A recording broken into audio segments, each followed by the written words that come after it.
Batman attempts to pull the mare away from her brother before the prolonged exposure can do any more damage. Jessica, we need to go, now. The mare turns to Batman, face still steaming, and warns him, "Get your hands off me! He's dead! My brother's gone." She tries to beat Batman's chest in order to distance herself, but she passes out from the stress on her mind. 8 seconds, the Riddler chimes. Batman grabs Jessica and dives out the nearest window. Glass scatters in every direction, and Batman tries to find a safe place to lay the mare down. 7 seconds. You're gonna be alright, Batman tries to convince himself more than anyone else. Just breathe. 6 seconds. Batman looks to his right and sees a pair of con and drum laundry vans sitting just outside the precinct. He runs over and swings open the closest one's door. "Oh, you got me, Batman," the Riddler says. Now, from a speaker within the van, Batman peers in and sees an overabundance of dynamite stacked and scattered within the vehicle. Almost. At that moment, the Riddler backs up the second van and sneers at Batman before speeding away. It's been fun, but the game's over. As soon as I detonate that bomb, the police station and every single person who knows anything about me, yourself included, will be gone. And then, so will I. Batman swings open the door to the driver's side of the van and quickly hotwires the vehicle.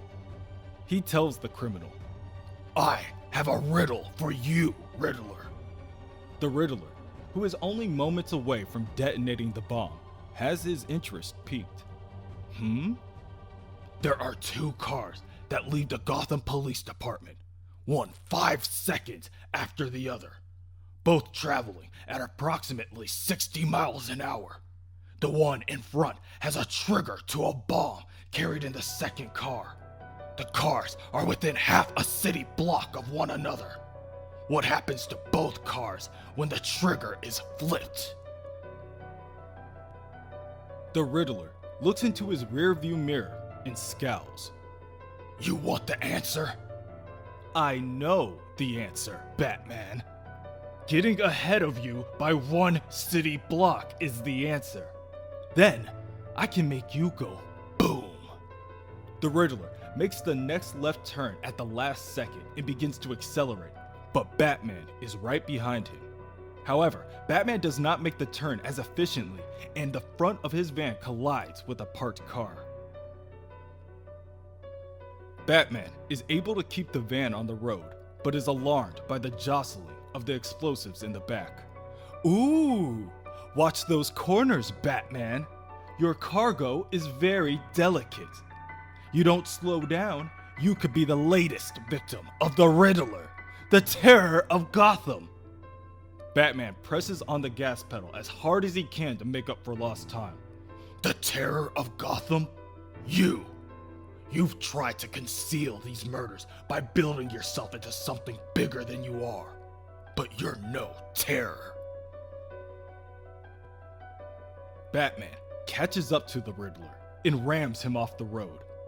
The Riddler's van skirts on the street before rolling down a staircase leading to a walkway near the city sewer. Batman jumps out of the van and sprints down the staircase railway, bellowing, "The Riddler is a lie! The Riddler is nothing!" before inspecting the overturned vehicle.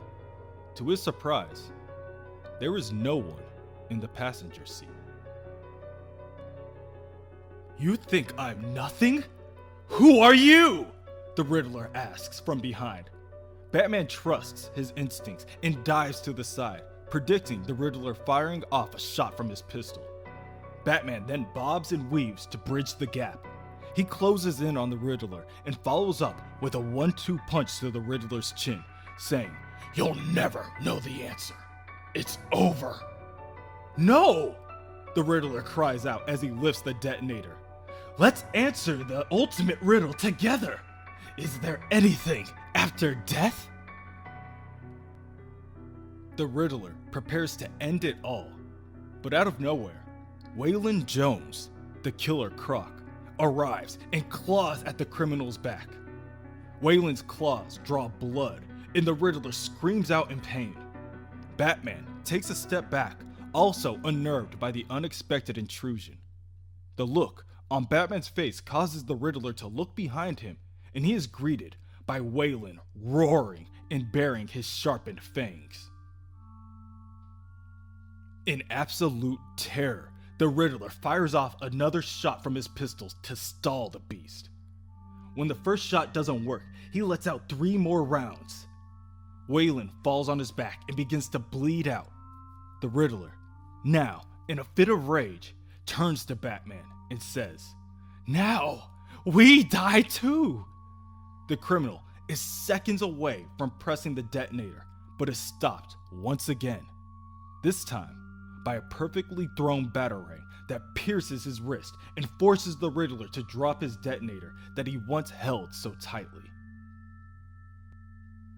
Batman rushes the Riddler and punches him so hard that the criminal flies backwards and collides with the wall.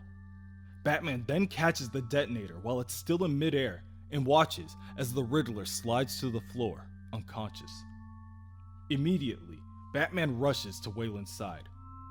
Waylon tells Batman, "I saw police finding the bodies in the subway. I should have done something before, when he was in the sewers."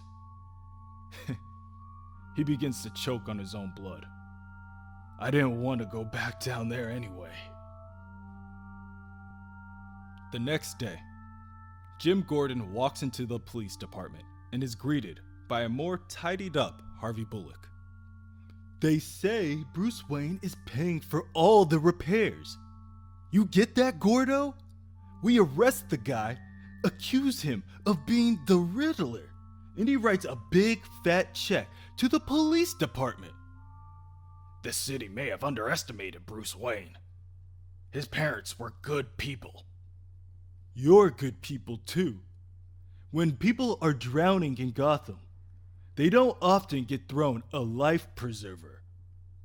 I don't think I could have survived this place without a partner like you." At this, Jim turns to Harvey and puts a hand on his shoulder. "A friend, Bullock." The Riddler, whose true identity has yet to be verified, has been charged with the deaths of 43 people this week, while criminal Sal Maroney has been charged with the murder of District Attorney Harvey Dent, who was killed during the riots inside Gotham City Central Police Department. As the Riddler's true motivations are uncovered, arrests are expected to be made. Among them, Captain Christopher Black, a highly decorated officer of the police department, who has been accused of being part of a network of city officials who had taken control of the late Mayor Cobblepot's criminal operations. Our current mayor, Jessica Dent, remains hospitalized, but is expected to make a full recovery. Later, Bruce sits at Jessica's side in the darkened hospital room. He's been in there for hours, wallowing in guilt. A small glimpse of hope appears when he hears Jessica start to groan as she wakes from her sleep. "Jessica?" he asks, leaning forward in his seat. "Stay the hell away from my sister!" she hisses in a replicated voice before groaning once again. Bruce watches, unsure what to say. Jessica's voice returns to normal as she reaches her hand out and asks, "Bruce, where's my brother?" Bruce grabs onto her hand and apologizes. "I'm sorry, Jessica." "Jessica?" Bruce looks up from her hand and sees that she has already passed back out. Shortly after, the doctor enters the room and tells Bruce that the mayor needs her rest. Perhaps it would be best if he visited another time. Within the precinct, Detective Gordon is called in for a meeting with the commissioner. It takes over an hour, but when he returns, Harvey is the first one to speak up. What happened? Spill it, Gordo. Commissioner wanna pin a star on your chest? No, Gordon responds while nervously scratching his head. I've been promoted to captain. You're getting a new partner. The other officers begin to swarm Gordon, each taking their turn to congratulate him. Harvey just solemnly sinks in his seat. Bruce gets a phone call from Alfred with nothing but complaints. I was hoping we could celebrate with this all being over and whatnot, but then you go and drop this on me, Bruce. What am I supposed to do with this thing? Like, what the hell does he eat? A bandaged Waylon Jones sits at the kitchen table and snarls. I eat food, old man. Alfred ignores him and continues the call. He needs a bath. Bruce tells Alfred the man's name is Waylon, and Jessica was right. He can help the city as both Bruce Wayne and Batman, but they are going to need more help to do it. I'll explain when I get back, but top of the list right now is finding somewhere to hide the car, and Waylon knows a place. Car? Alfred asks. What car?